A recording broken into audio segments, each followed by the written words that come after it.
right, go on. 2 times 5 is 10. Huh? Remember any of the 3 table? Sure. 3 times 1 is 3. 3 times 2 is 6. 3 times 3 is 9. 3 times 4 is 12. 3 times 5 is 15. 3 times 6 is 18. Now we'll do some more geography. All right. Captain Nazro said. Nazro, always Nazro. Did I hear my name mentioned? What do you want? Nothing with you, you desiccated old crawfish. But I thought I'd come and help get Star ready for the examination. You being so illiterate. Me illiterate? I can spell you down, read you down, write you down, and figure you down. I can do it all with my hands tied behind my back. No, you couldn't. You'd need your fingers to count with. Yeah? Well, I bet you couldn't count over 10 without taking your shoes off. Quarreling ain't helping Star none with her examination. But this might. You see, I thought it might help things along if we knew the questions they was going to ask. Gee, this is great. Where'd you get them? Paul borrowed the key of the schoolhouse from the school teacher, and him and me paid it a little visit.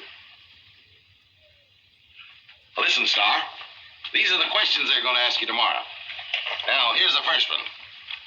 What would be the area of a field 87 rods long and 206.5 yards wide? And what would it cost at 22.5 cents a square foot? What's the answer? How much is a rod? How many fathoms? I thought you wouldn't know. I'll figure this out for you later.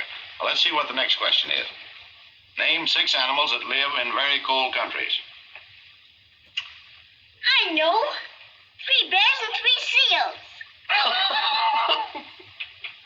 No, Star. They mean 6 different kind of animals. That would be bears and seals and walruses and foxes and polar bears. But you've already used bears. Well, polar bears are different kind of bears, ain't they? Gonna act like that, you might just as well say she bears, he bears, and baby bears. Now, what other kind of animal did I see when we were on that Arctic expedition? Oh, I remember. A skunk. Don't look at me, you sea cow. That's the wrong answer, Star. What's the next question? Can you prove that heat expands? What does expand mean? Gets bigger. Can you prove that heat makes things bigger? Of course it makes things bigger. The days are longer in the summer, aren't they? I guess that's the answer, all right. Write down the quality of mercy speech from the Merchant of Venice. Bah! It's a put-up job with that old hatchet face. No child of 8 or 80 can answer that riddle.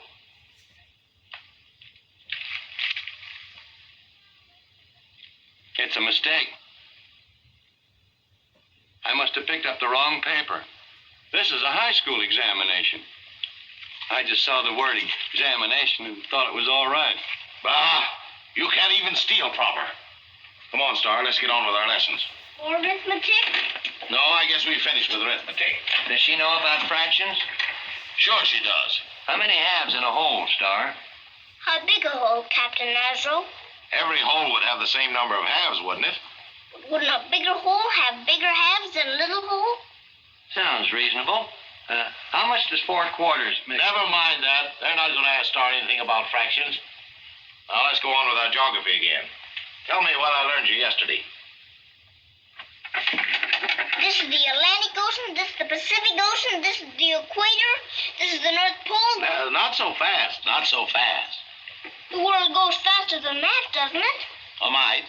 Now, what's this I'm pointing to? China. What comes from China? Tea. And what else?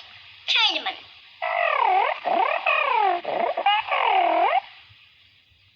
You're going at this all wrong, January. Nobody's going to ask a little girl like Star anything about China. How do you know? You never passed an 8-year-old test, did you?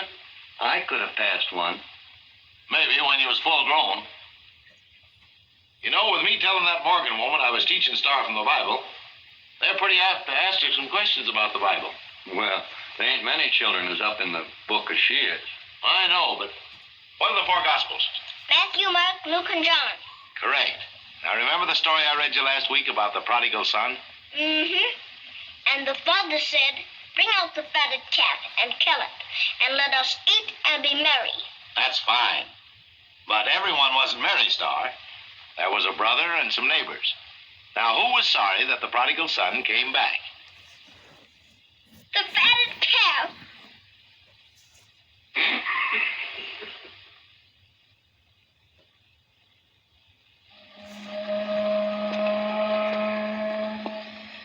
Listen, Mary, you can give Star a break if you want to. It's impossible, Paul.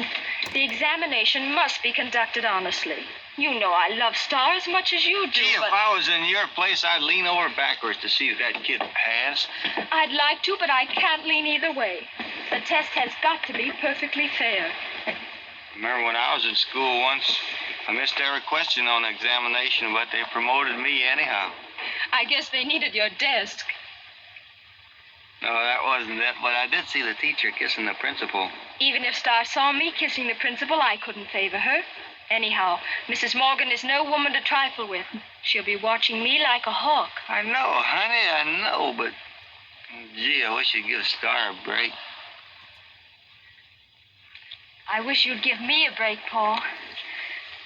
Well, Mary, I'll see you tomorrow, Mary. Here. Thanks, Cap. That's for the teacher. Why? I think it's a good idea. Excellent. Well, lots of luck, honey. Aren't you coming too? No, but we'll be around. Now, listen, dear. You've just got to pass this examination. You've just got to. It may mean that they'll try to take you away from me if you don't. Now, I don't want to make you nervous or anything. No, he don't want to make you nervous. You old fool. I'll do my best, Cap. Now, take it easy and don't worry. I'm not worried. There ain't nothing to worry about. No, of course not.